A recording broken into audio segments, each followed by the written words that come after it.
गुरु जी, रामायण शोध पीठ शोध कोर्स कुछ ऐसा कुछ शुरू किया जा रहा है, क्या वो चीज़ है और क्या क्या होंगे? रामायण शोध पीठ जो है, एक तरह से देखा जाए तो इसमें चूँकि 2024 में हमारा जो अयोध्या का जो राम का मंदिर है तैयार हो जाएगा, तो वहाँ पर भी रामायण शोध पीठ की स्थापना विस्तृत रूप से हो रही है। उसी के परिप्रेक्ष्य में माननीय पर्यटन एवं संस्कृति मंत्री से चर्चा हुई है, जिसके तहत संपूर्णानंद संस्कृत विश्वविद्यालय एक जो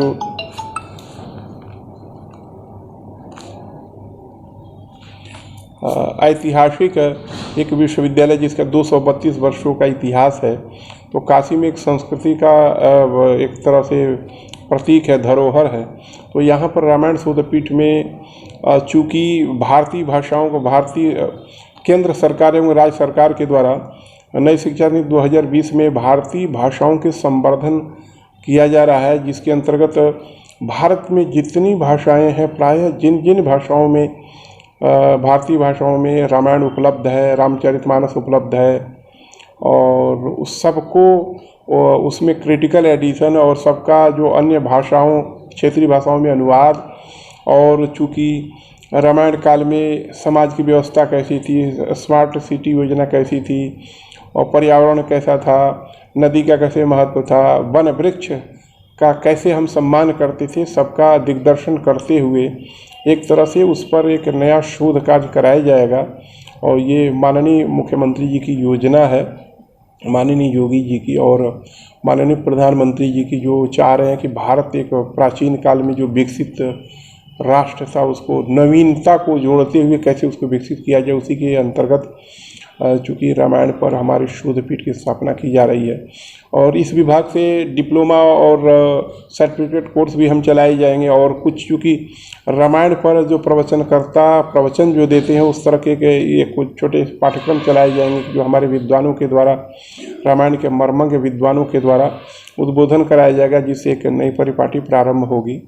और गुरुजी, इन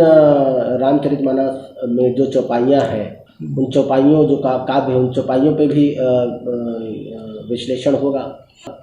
और उस पर भी किया जाएगा। चूँकि देखिए, हमारे जो रामचरितमानस में जो भी चौपाई है उसका अनेक अर्थ है, और चूँकि समाज को जोड़ने के लिए, सामाजिक समरसता के लिए बनाया गया है, और समाज को अनुशासन में रखते हुए कैसे उसको हम समाज को एकत्रित करके चल सके,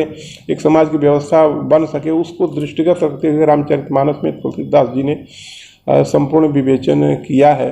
तो उस पर भी हम लोग शोध कार्य करेंगे। कितने दिन का ये शोध रहेगा? और ये अभी हमारी जो योजनाएं हैं, अभी तो माननीय पर्यटन मंत्री जी के पास हम प्रेषित करेंगे, और माननीय मुख्यमंत्री जी की कृपा से, और चूँकि वो इस पर बहुत ध्यान दे रहे हैं, तो संभावना है कि ये हो जाए। अभी 5 वर्षीय योजना बनाए, 5 वर्ष के लिए हम लोग ने, तो उसमें एक आचार्य, 2 सहायक,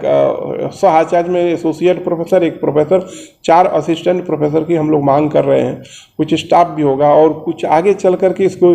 ऑनलाइन भी हम इसको पाठ्यक्रम चला सकते हैं, जिससे समाज के सामान्य वर्ग को, विशेष करके जो हमारी माँ और बहनें घर में कार्य करती हैं, उनको जोड़ने के लिए हम प्रयास करेंगे कि चूँकि उससे एक बहुत बड़ा कार्य होगा उस रामायण शोध पीठ के माध्यम से,